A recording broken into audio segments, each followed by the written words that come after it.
Hello everyone. आज है 21 फरवरी और आज की इस क्लास में हम डिस्कस करेंगे 21 फरवरी से बनने वाले करंट अफेयर के सभी इंपॉर्टेंट क्वेश्चंस। प्रीवियस क्लास में हमने देखा था BBC Indian sports woman of the year का अवार्ड जीता स्मृति मंधाना ने।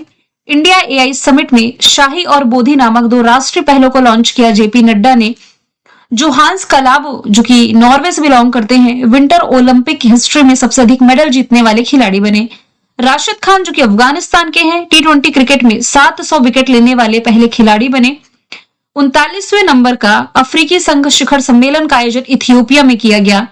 बांग्लादेश के नए प्रधानमंत्री तारिक रहमान ने शपथ ग्रहण समारोह में भारत की तरफ से जो शामिल हुए लोकसभा अध्यक्ष ओम प्रकाश बिरला। तिब्बत निर्वासित सरकार के प्रधानमंत्री चुनाव जीता पेंपा सेरिंग ने। हालिया जारी हेनले पासपोर्ट इंडेक्स में भारत 75 में है, टॉप पर सिंगापुर है। फिडे फ्री स्टाइल विश्व चैंपियनशिप खिताब जीता मैग्नस कार्लसन ने। एडीबी और बिहार सरकार के बीच कुछ क्षेत्रों में $1 बिलियन से ज्यादा के सहयोग पर विचार विमर्श किया गया। ये क्षेत्र है बौद्ध सर्किट का विकास, वाटर मैनेजमेंट, कृषि रूपांतरण परियोजना, स्किल डेवलपमेंट परियोजना, शहरी बुनियादी ढांचा, लचीलापन, ऊर्जा, स्वास्थ्य एवं शिक्षा के क्षेत्र में। गेल के सीएमडी बने दीपक गुप्ता। दिल्ली जो है भू आधार योजना की शुरुआत कर चुकी है। म्यूनिक सुरक्षा सम्मेलन जर्मनी के शहर म्यूनिक में आयोजित किया गया। भारत में मोबाइल आधारित एआई संचालित रिमोट मोटिंग प्रणाली का अनावरण बिहार ने किया। खबरों में छाई जो विक्टोरिया झील है, यह अफ्रीका की सबसे बड़ी झील है और फरवरी 2026 में शुरू हुए भारत विस्तार योजना ये कृषि क्षेत्र से संबंधित है। तो ये सभी क्वेश्चंस हम प्रीवियस क्लास में डिस्कस कर चुके हैं। अब सबसे पहला आपके दिमाग में ये सवाल आ रहा होगा कि मैम आज इतनी लेट करंट अफेयर की क्लास क्यों अपलोड हो रही है? क्योंकि मेरे इस यूट्यूब चैनल पर बीते 4 साल से एक फिक्स टाइम में डेली करंट अफेयर की क्लास आपको मिलती आ रही थी। बीच में इस हफ्ते मुझे थोड़ा सा ब्रेक लेना पड़ा, 1 दिन का और गैप हो गया था। देखिए थोड़ा सा आप लोगों को कोऑपरेट करने की जरूरत है। इस समय फैमिली में कुछ रिचुअल्स चल रहे हैं जिसके कारण मुझे ये ब्रेक लेना पड़ा। कंटेंट आप लोगों का रेडी था, बस जैसे ही मुझे समय मिल पाया है मैं आप लोगों को एक क्लास रिकॉर्ड करके प्रोवाइड करा रही हूँ। ठीक है, तो प्लीज इसके लिए माइंड ना करें। कभी यदि क्लास बीच में ब्रेक लेना पड़ता है तो उसका डेटा जो है मैं नेक्स्ट क्लास में जरूर कवर करा देती हूँ, छूटता कुछ भी नहीं है। ठीक है, चलिए शुरू करते हैं। आज का हमारा पहला सवाल, बायो एशिया शिखर सम्मेलन जो 2026 का था, कहाँ आयोजन इसका किया गया? तो तेलंगाना के हैदराबाद में रिसेंटली इसका आयोजन किया गया, जो कि बायो एशिया समिट का 23वां एडिशन था। आयोजन कहाँ किया गया है? पहली बात तो 2 दिवसीय सम्मेलन था, हैदराबाद इंटरनेशनल कन्वेंशन सेंटर में आयोजित किया गया, जिसमें उद्योग जगत की हस्तियों ने पार्टिसिपेट किया, शिक्षा जगत, सरकार और नियामक एजेंसियों के जो ग्लोबल नेता है एक साथ नजर आए। यहाँ पर biopharma, medtech, digital health, AI संचालित प्रौद्योगिकियों पर विचार विमर्श किया गया है, जिसकी थीम रही है tech bio unleashed AI revolutionising automation and life sciences. यदि मैं अदर ऑप्शन की बात करूं, देखिए बेसिक जीके का फैक्ट यदि हम रिलेट करें तो सूरत जो है ये ताप्ती नदी के किनारे बसा हुआ है, जिस पर प्रसिद्ध उकाई परियोजना आप पढ़ते हैं। पटना के बेसिक फैक्ट आप जानते ही हैं, बिहार की राजधानी पटना है, जहां 6 मंजिला तांबे का बापू टावर का निर्माण किया गया है। इसके अलावा खेलो इंडिया यूथ गेम्स का जो 7वां एडिशन था, इसकी शुरुआत इसी पटना बिहार से की गई थी। अब्दुल कलाम साइंस सिटी आप यहीं से रिलेट कर सकते हैं। मुंबई ये महाराष्ट्र की कैपिटल है। इसी मुंबई में अभी हाल ही में भारत की पहली म्यूजिक रोड का उद्घाटन किया गया है। सवाल नंबर दूसरा है, भारत और फ्रांस के सहयोग से एयरबस H125 असेंबली लाइन का उद्घाटन कहाँ किया गया है? देखिए भारत और फ्रांस के सहयोग से ये जो हेलीकॉप्टर असेंबली लाइन है, इसका उद्घाटन कर्नाटका में किया गया। ऑप्शन बी राइट आंसर इसका हो जाएगा। भारत के रक्षा और एविएशन सेक्टर में ये बड़ा कदम आप कह सकते हैं। प्रधानमंत्री नरेंद्र मोदी और फ्रांस के जो राष्ट्रपति इमैनुअल मैक्रोन, इन्होंने वर्चुअली यानी कि डिजिटल माध्यम से भारत की पहली निजी क्षेत्र यानी कि प्राइवेट सेक्टर की हेलीकॉप्टर निर्माण असेंबली सुविधा का उद्घाटन कर दिया है। मतलब कि हेलीकॉप्टर बनाने के लिए एक यूनिट है जिसका उद्घाटन किया गया है कर्नाटका में स्थापित किया गया है। और हेलीकॉप्टर एयरबस H125 आप रिलेट करेंगे। ये सुविधा हर साल यानी कि इनिशियल लेवल पर यदि हम देखें तो हर साल 10 H-25 हेलीकॉप्टर का उत्पादन करेगी और घरेलू और निर्यात बाजारों की जरूरतों को पूरा करेगी। इससे भारत में हेलीकॉप्टर निर्माण को भी बढ़ावा मिल सकेगा। वैसे फ्रांस की डील भारत के साथ, या आप कह सकते हैं भारत की जो डील ऑलरेडी फ्रांस के साथ में है, ये किसे लेकर के है? राफेल विमान को लेकर के है। जो राफेल विमान भारत ने प्राप्त किए थे, 36 राफेल विमान, ये इंडियन एयर फोर्स के लिए प्राप्त किए थे। इसके बाद राफेल एम के लिए भारत ने डील करी है। 26 राफेल एम विमान ये इंडियन नेवी को प्राप्त होंगे। किस कंपनी से? दसॉल्ट एविएशन कंपनी से। एक एडिशनल पॉइंट और आप नोट करें, वो क्या करना है कि जैसे इंडियन एयर फोर्स के लिए 36 राफेल विमान ऑलरेडी पूर्ति कर चुका है फ्रांस किसे? भारत को। तो अब एक और डील है जिसके तहत फ्रांस की दसॉल्ट एविएशन कंपनी भारत को 114 राफेल विमान ये पूरी करने जा रही है। गुजरात के बारे में यदि हम बात करें तो गुजरात में रिलायंस इंडस्ट्रीज लिमिटेड दुनिया का सबसे बड़ा डेटा सेंटर बनाने जा रही है, जामनगर गुजरात में। कर्नाटक में दुनिया का सबसे लंबा रेलवे प्लेटफॉर्म है। हरियाणा से भी रिलेट करेंगे तो भारत की पहली हाइड्रोजन ट्रेन हरियाणा में चलने जा रही है। और देश में पहली जो वंदे भारत स्लीपर ट्रेन है ये गुवाहाटी से, गुवाहाटी असम का है, इससे पश्चिम बंगाल के हावड़ा को कनेक्ट कर रही है। चलते हैं अगले सवाल की तरफ। किस केंद्रीय मंत्री ने एआई आधारित किसान प्लेटफॉर्म भारत विस्तार लॉन्च किया है? इसके बारे में हम पहले भी डिस्कशन कर चुके हैं। तो कृषि मंत्री शिवराज सिंह चौहान, जिन्होंने देश का पहला एआई आधारित किसान प्लेटफॉर्म जिसका नाम भारत विस्तार है ये लॉन्च किया। तो भारत विस्तार की फुल फॉर्म मैंने नहीं बताई थी, वो बता देती हूँ। सबसे पहली बात, ये जो एआई आधारित किसान प्लेटफॉर्म लॉन्च किया गया है शिवराज सिंह चौहान के द्वारा। कौन है ये? कृषि मंत्री है। कहां से लॉन्च किया है? जयपुर से। अब प्लेटफॉर्म का नाम ये जो भारत विस्तार है इसकी फुल फॉर्म बनती है, देखिए विस्तार मतलब कि virtually integrated system to access agriculture resources. और इसका उद्घाटन जिन्होंने किया ये मैंने मेंशन कर दिया है। ये जो प्लेटफॉर्म है किसानों को मौसम की जानकारी, मंडी का जो भी भाव है, सरकारी योजना के जितने भी अपडेट्स हैं, कब कौन सी योजना आ रही है और फसल प्रबंधन, इन सभी की जानकारी प्रोवाइड कराएगा। राजनाथ सिंह ये रक्षा मंत्रालय संभाले हुए हैं और इनका निर्वाचन क्षेत्र लखनऊ उत्तर प्रदेश है। लखनऊ गोमती नदी के किनारे है जो कि यूनेस्को के द्वारा सिटी ऑफ गैस्ट्रोनॉमी के रूप में शामिल किया गया था। अमित शाह ये गृह मंत्रालय तो संभाल ही रहे हैं, क्षेत्रीय परिषद की अध्यक्षता करते हैं, साथ ही सहकारिता मंत्रालय भी इन्हीं के जिम्मे में है।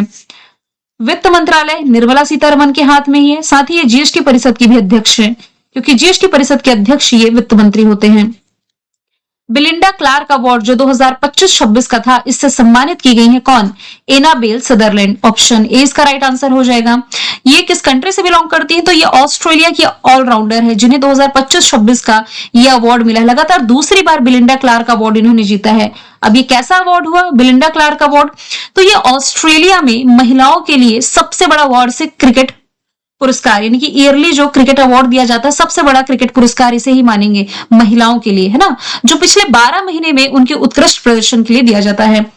ऑस्ट्रेलिया में वैसे स्पोर्ट्स जगत का सर्वोच्च अवार्ड डॉन अवार्ड है। जैसे भारत में राजीव गांधी खेल रत्न अवार्ड है, हालांकि उसका नाम बदला हुआ अब मेजर ध्यानचंद खेल रत्न अवार्ड है। सेम वैसे ही ऑस्ट्रेलिया में डॉन अवार्ड को स्पोर्ट्स का सर्वोच्च सम्मान माना जाता है। 2023 का जो दादा साहब फाल्के अवार्ड है ये मिला मोहनलाल को।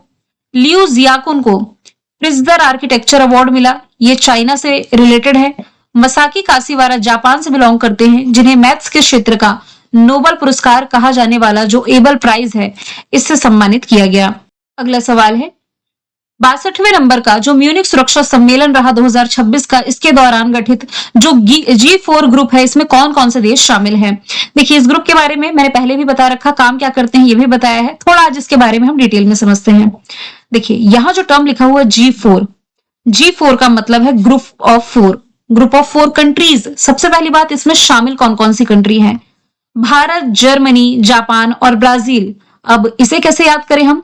देखिए ब्राजील से बी निकालिए, इंडिया से आई निकालिए, जी से जर्मनी निकालिए बिग, और जापान का पूरा लेटर लिख लीजिए, बिग जापान, बड़ा जापान। तो यही याद रखने की ट्रिक है ग्रुप ऑफ 4 कंट्रीज की, जिसमें कि ये 4 देश शामिल हैं। ये 4 देश करते क्या है पहली बात तो वो समझिए आप। म्यूनिक जर्मनी में इन देशों का यानी कि G4 ग्रुप का एक सम्मेलन आयोजित किया गया, एक बैठक आयोजित की गई। इस बैठक में संयुक्त राष्ट्र सुरक्षा परिषद में सुधारों पर ध्यान केंद्रित किया गया। अब आप समझिए मैं कहना क्या चाह रही हूं कि ये जो 4 देश है, ये चारों में से कोई भी देश ऐसा नहीं है जो कि यूनाइटेड नेशन सिक्योरिटी काउंसिल में परमानेंट सदस्य हो, यानी कि स्थायी सदस्य कोई भी नहीं है। ये चारों देश ऐसे हैं जो ये चाहते हैं कि भाई हमें यूनाइटेड नेशन सिक्योरिटी काउंसिल, या इसे ही आप इसे कह सकते हैं हिंदी में संयुक्त राष्ट्र सुरक्षा परिषद। अब इसमें सुरक्षा परिषद में ना भारत कब से ट्राई कर रहा है कि इसे स्थायी सदस्यता मिल जाए, क्योंकि यूनाइटेड नेशन सिक्योरिटी काउंसिल जो कि यूनाइटेड नेशंस का ही पार्ट है, इसमें 5 परमानेंट मेंबर कंट्री है। परमानेंट में चाइना है, फ्रांस है, रशिया है, यूके है और यूएसए है। तो 5 स्थायी सदस्य होते हैं और 10 इसमें अस्थायी होते हैं। जो 10 अस्थायी सदस्य देश होते हैं ये 2 साल के लिए इसके मेंबर रहते हैं, हालांकि रिपीटेड भी मेंबर बन सकते हैं बाद में। तो भारत अस्थायी लिस्ट में तो आया है, भारत को अभी तक इसमें स्थायी सदस्यता नहीं मिली। तो ये सभी देश चाहते हैं कि भाई हमें इसमें परमानेंट मेंबरशिप मिले, तो ये अभी तक हो नहीं पाया है। तो इसीलिए ये देश अपनी बैठक करते रहते हैं जो इसमें परमानेंट मेंबरशिप चाहते हैं। भारत की ओर से इस बैठक में विदेश मंत्री एस जयशंकर शामिल हुए। इस ग्रुप ने संयुक्त राष्ट्र सुरक्षा परिषद में स्थायी और अस्थायी दोनों सीटों के विस्तार का आह्वान किया। G4 ने सुधारों के लिए एक निर्धारित समय सीमा के साथ लिखित वार्ता पर भी जोर दिया है। तो यहां से आपको समझना है G4 है क्या, ये क्यों एक साथ आए हैं और इनका पर्पस क्या है। देखिए, क्वाड कंट्री में भी 4 देश हैं। क्वाड में भी भारत शामिल है, क्वाड में भी इसमें भी आप देखें तो जापान शामिल है। यह 2 एक्स्ट्रा कंट्री जो याद रखना है, यूएसए है और ऑस्ट्रेलिया है। ठीक है। सवाल नंबर 6वां है, भारत में पहली बार किस राज्य सरकार ने ज्वारी बाढ़ को राज्य विशिष्ट आपदा घोषित किया है। दिए गए ऑप्शन में आंसर हो जाता है Kerala. Option A right answer है इसका। केरल सरकार ने भारत में पहली बार ज्वारी बाढ़ को राज्य विशिष्ट आपदा घोषित किया। सबसे पहली बात आप ये समझिए, ज्वारी बाढ़ होती क्या है। एक ऐसी स्थिति कह सकते हैं, टाइडल फ्लडिंग की मैं बात कर रही हूं, उस स्थिति को कहते हैं जब जो हाई टाइड है, यानी कि उच्च ज्वार के दौरान समुद्र का जो वाटर लेवल है, जो जल स्तर है ना, ये नॉर्मल से इतना अधिक बढ़ जाता है कि जो कोस्टल लाइन है, यानी कि जो तटीय क्षेत्र होते हैं, सड़क होते हैं और निचले इलाकों में भी पानी भर जाता है। तो इस स्थिति को राज्य विशिष्ट आपदा केरला ने घोषित कर दिया है। ज्वारी बाढ़, जिसे धूप वाले दिन की बाढ़, उच्च ज्वार की बाढ़ या फिर उपद्रवी बाढ़ भी कहते हैं, ये निचले तटीय क्षेत्रों में आने वाली अस्थायी बाढ़ है। ये तेज हवाओं, समुद्री तूफान, पूर्णिमा या अमावस्या के चक्रों से प्रभावित उच्च ज्वार के कारण होती है। केरला की राजधानी तिरुअनंतपुरम, मुख्यमंत्री पिनरई विजयन, राज्यपाल राजेंद्र विश्वनाथ हार्लेकर हैं। केरल सरकार ने बेरोजगार महिलाओं और ट्रांसजेंडर महिलाओं को 1000 रुपए तक की मासिक पेंशन प्रदान करने के लिए स्त्री योजना की शुरुआत की। एल्डरली बजट पेश करने वाला ये पहला राज्य है। केरल जो है ये वन्यजीव संरक्षण अधिनियम 1972 में संशोधन करने वाला पहला राज्य बना। केरल पर्यटन को सबसे आकर्षक सोशल मीडिया अभियान के लिए पाटा गोल्ड अवार्ड मिला। भारत का 100% डिजिटल साक्षर राज्य यही है।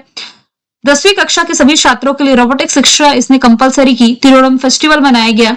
केरला हाईकोर्ट ने पहाड़ी पर्यटन स्थलों में सिंगल यूज प्लास्टिक पर प्रतिबंध लगाया। वरिष्ठ नागरिक आयोग स्थापित करने वाला ये पहला राज्य है। कोझिकोड को यूनेस्को के द्वारा सिटी ऑफ लिटरेचर के रूप में मान्यता दी गई थी। सवाल 7वां है, भारत ने वैश्विक भूख राहत के लिए चावल की आपूर्ति हेतु किस संगठन के साथ 5 साल का समझौता किया है। तो ये संगठन हो जाएगा विश्व खाद्य कार्यक्रम, यानी कि world food programme. Option C इसका राइट आंसर हो जाएगा। तो भारत ने वैश्विक भूख राहत में सहयोग के लिए विश्व खाद्य कार्यक्रम के साथ ये जो 5 साल का अग्रीमेंट किया है, समझौता किसके किसके बीच है, भारतीय खाद्य निगम और वर्ल्ड फूड प्रोग्राम के बीच। ये समझौता 5 सालों का है, यानी कि भारत 5 वर्षों में 2 लाख मीट्रिक टन चावल की आपूर्ति करेगा। मानवीय मानदंडों के अनुसार आपूर्ति किए गए चावलों में 25% तक टूटे दाने हो सकते हैं और चावल का मूल्य 31 मार्च 2026 तक 2800 रुपए प्रति क्विंटल निर्धारित किया गया। यानी कि 100 किलोग्राम चावल जो है ये 2800 रुपए में, जिसमें आपसी परामर्श के माध्यम से वार्षिक मूल्य संशोधन किया जाएगा। यानी कि हर साल ये प्राइस इसके ऊपर नीचे हो सकते हैं, उस पर विचार विमर्श कर लिया जाएगा। अभी समझौता वर्ल्ड फूड प्रोग्राम के साथ है, जिसका फॉर्मेशन ईयर 1961 इटली के रोम में हेडक्वार्टर है। यूनिसेफ का हेडक्वार्टर पेरिस फ्रांस में है और माफ कीजिएगा न्यूयॉर्क में है। यूनेस्को का हेडक्वार्टर आपका हो जाएगा पेरिस फ्रांस में। यूनिसेफ इंडिया ने अभी हाल ही में सेलिब्रिटी एडवोकेट के रूप में कृति सेनन को चुना था। फूड एंड एग्रीकल्चर ऑर्गेनाइजेशन का हेडक्वार्टर इटली के रोम में है और अंतरराष्ट्रीय मुद्रा कोष का मुख्यालय वॉशिंगटन डीसी कहाँ, अमेरिका में हो जाएगा। अगला सवाल है, भारत का पहला सरकारी सहायता प्राप्त राष्ट्रीय लाइसोसोमल स्टोरेज डिसऑर्डर बायोबैंक ये कहां, किस राज्य में शुरू किया गया? आंसर इसका गुजरात हो जाएगा, ऑप्शन नंबर ए।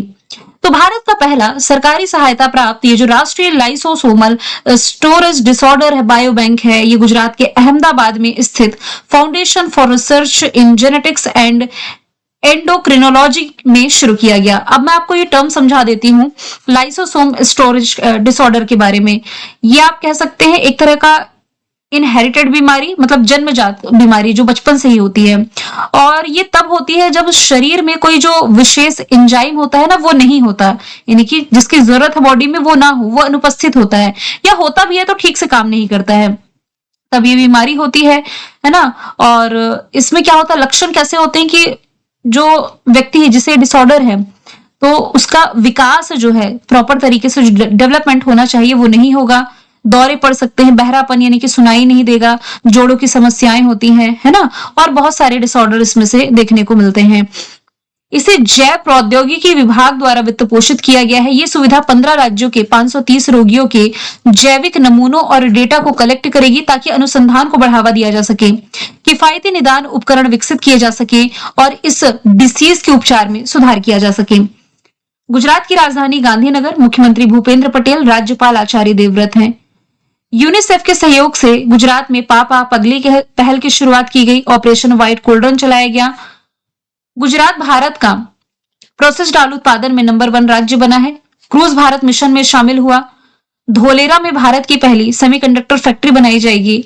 दाहोद में प्रधानमंत्री नरेंद्र मोदी जी के द्वारा 9000 HP का इलेक्ट्रिक लोकोमोटिव विनिर्माण संयंत्र का उद्घाटन किया गया। 100% रेल विद्युतीकरण हासिल करने वाला 24वां राज्य केंद्र शासित प्रदेश गुजरात है। रिलायंस इंडस्ट्रीज लिमिटेड ये दुनिया का सबसे बड़ा डेटा सेंटर जामनगर गुजरात में बनाने जा रही है, ये हम देख चुके हैं। 16 फरवरी 2026 को लगातार दूसरे वर्ष सीईओ ऑफ द ईयर का अवार्ड किसे मिला है? तो इसके विजेता समीर कानोडिया हैं, ऑप्शन बी राइट आंसर हो जाएगा। समीर कानोडिया जो कि लुमिना डेटामैटिक्स के एमडी और सीईओ हैं, उन्हें 2026 में लगातार दूसरे वर्ष सीईओ ऑफ द ईयर का अवार्ड मिला है। 16 फरवरी 2026 को ताज लैंड्स एंड में यह आयोजन किया गया था। लुमिना डायमेटिक्स कई देशों में 7000 से अधिक पेशेवरों को रोजगार भी प्रदान कर रहा है। सैम अल्टमैन ये किसके सीईओ है? ओपन एआई के। गूगल के सीईओ हो जाएंगे सुंदर पिचई, जबकि माइक्रोसॉफ्ट के जो सीएमडी हैं ये सत्या नडेला हो जाएंगे। अब अवार्ड एंड ऑनर्स पर नजर डालें तो 2025 के भी मेंशन है, 26 के भी। कुछ मैं आपको इंपॉर्टेंट बता देती हूँ। वाइली रिसर्च हीरोज अवार्ड 2025 का जो अभी दिया गया चंद्रकांत लहरिया को। जेसी डेनियल अवार्ड अभिनेत्री शारदा को। सर्वोच्च शांतिकालीन वीरता पुरस्कार जो अशोक चक्र है शुभांशु शुक्ला को। व्यक्तिगत कैटेगरी में नेताजी सुभाष चंद्र बोस अवार्ड सीता अशोक सल्के को। इंदिरा गांधी शांति निरस्त्रीकरण विकास अवार्ड ग्रासा मशेल को। भारतीय रेलवे का सर्वोच्च सम्मान चंदना सिन्हा को। Transformation leader of the year award Jay Shah को। ये 2026 में मैंने आपको बताया है। कुछ अवार्ड जो 2025 के इंपॉर्टेंट थे और एग्जाम का पार्ट बने वो भी मैंने मेंशन किया, आप चाहें तो स्क्रीनशॉट ले सकते हैं। इंडिया एआई इंपैक्ट समिट जो 2026 का था, आयोजन कहां किया गया? जहां रणवीर सचदेवा सबसे कम उम्र के वक्ता बने, यानी कि सबसे यंगेस्ट स्पीकर। तो ये आयोजन इसका दिल्ली के भारत मंडपम में रिसेंटली किया गया था। रणवीर सचदेवा जिनकी उम्र मात्र 8 साल है, एआई इंपैक्ट समिट 2026 के सबसे कम उम्र के स्पीकर बने। इन्होंने समिट के दौरान सुंदर पिचाई और सैम अल्टमैन से बात की। अब ये दोनों है कौन? प्रीवियस क्वेश्चन में हमने देखा। इससे पहले वे जेनेवा में आयोजित AI for good global summit में मार्क बेनियाफ और डोरेन बोगदोन मार्टिन से भी मिले थे। इनका जो मुख्य भाषण है इसमें प्राचीन भारतीय दर्शन को आधुनिक कृत्रिम बुद्धिमत्ता से जोड़ा गया, यानी कि मॉडर्न एआई से जोड़ा गया है और एआई साक्षरता को बढ़ावा दिया गया है। आगे यदि हम चलें, 11वें नंबर का सवाल है, राष्ट्रीय विमानन एवं रक्षा कौशल विकास केंद्र की स्थापना कहां की जाएगी? इसका जो उद्घाटन है ये किया जाना है कानपुर में। कानपुर कहां पर है? तो ये उत्तर प्रदेश में है। प्रधानमंत्री नरेंद्र मोदी जी ने विमानन और रक्षा कौशल विकास के लिए राष्ट्रीय उत्कृष्टता केंद्र की घोषणा करी है। ये घोषणा फ्रांस के राष्ट्रपति इमैनुअल मैक्रोन के साथ ये जो संयुक्त वार्तालाप हुई इस दौरान किया गया। ये सेंटर कानपुर में स्थापित होगा। ये पहल भारत फ्रांस नवाचार वर्ष का हिस्सा है जो उन्नत प्रौद्योगिकों यानी कि टेक्नोलॉजी और रक्षा विनिर्माण के सहयोग को बढ़ावा देती है। इसका पर्पस है भारत के विमानन और रक्षा कौशल विकास तंत्र को मजबूती प्रदान करना। कानपुर में देश का पहला लेदर पार्क आप रिलेट करेंगे। दिल्ली में क्लाउड शीडिंग, बैंगलोर में इसरो का मुख्यालय, भारत का पहला 3D printed post office, miss world प्रतियोगिता लास्ट ईयर की हैदराबाद तेलंगाना ने होस्ट करी जिसमें कि थाईलैंड की उपल सुचाता विजेता थी। मैंने कल आपसे पूछा था नई दिल्ली में आयोजित इंडिया एआई इंपैक्ट समिट 2026 का विषय क्या था?